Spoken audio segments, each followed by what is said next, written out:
Hi, Professor Barton. This is my presentation on the colonization of Hawaii. The colonization of Hawaii was a long and unfair process that occurred from 1778 all the way to 1898 when Hawaii became a part of the U.S. territory. The European colonizers, such as Captain Cook, took away everything from the native Hawaiians, which I'll explain more later.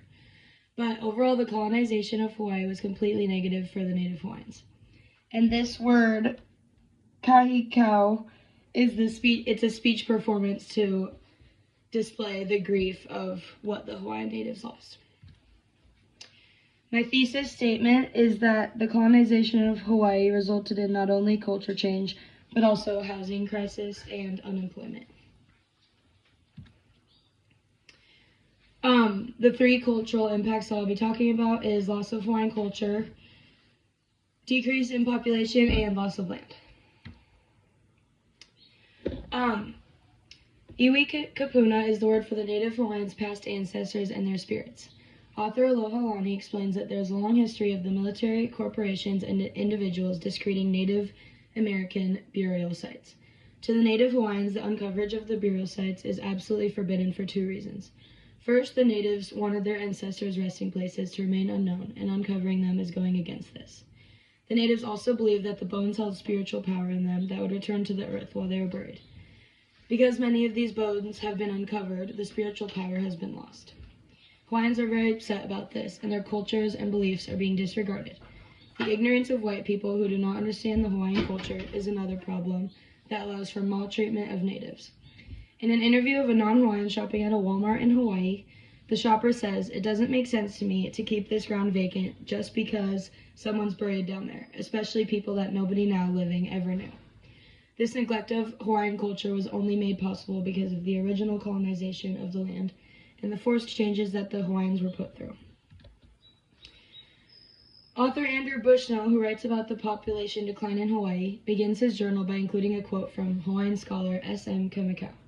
In 1867, in the midst of colonization, Kamikau said, "The land was filled with men, women, and children. It was a common thing to see old men and women of 100 years and over. One does not see such people today." This implies that the average lifespan of Hawaiians rapidly decreased with colonization.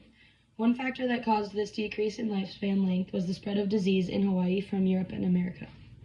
The native Hawaiians, never being exposed to these diseases before, died off because of their body's inability to fight such diseases. Such diseases included syphilis, gonorrhea, tuberculosis, typhoid fever, and several others.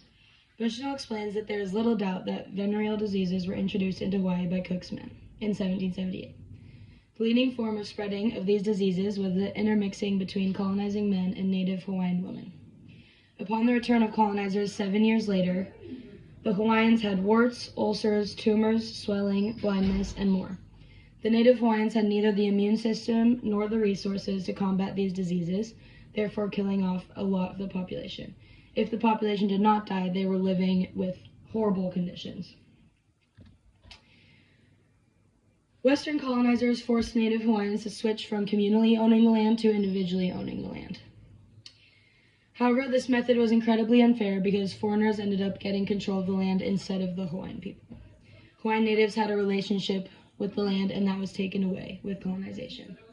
Author Marie also explains that Hawaiians protested against the U.S. military occupation of the land and their appropriation of it.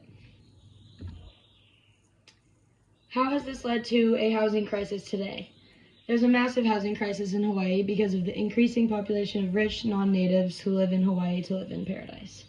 In result, the demand for housing increases, which increases the prices of all houses. This makes it incredibly hard to buy even a small house in Hawaii. Author Quindara explains the statistics of housing in Hawaii, saying that Hawaii ranks as one of the most expensive states in the country. He further explains that Hawaii saw its biggest domestic out-migration ever in 2018 as more local families left, because of the high cost of living and lack of quality, affordable housing.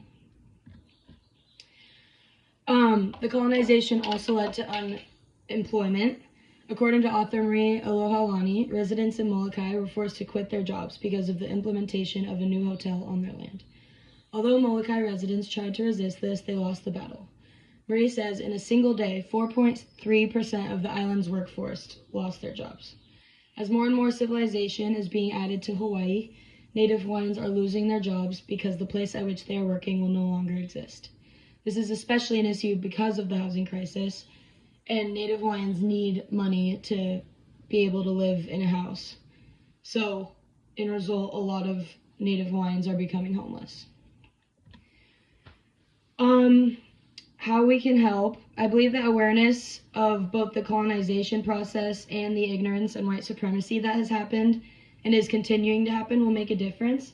And I also think that kindness matters, and Queen Elizabeth's public apology to Hawaii was meaningful to a lot of Hawaiians. But the way that we have treated the Native Hawaiians is irreversible. To summarize my presentation, the colonization of Hawaii was inhumane and an ignorant act of white colonizers. This colonization had incredibly negative impacts on the Hawaiian natives, including their loss and destruction of culture, population decline, and loss of land. The colonization of Hawaii also led to issues that are ongoing today, such as unemployment and housing crises. I'm sorry to the lives of the Hawaiians that we as a group have destroyed, and I will continue to spread awareness and knowledge of this so that there can hopefully be a change. Thank you. And these are my sources.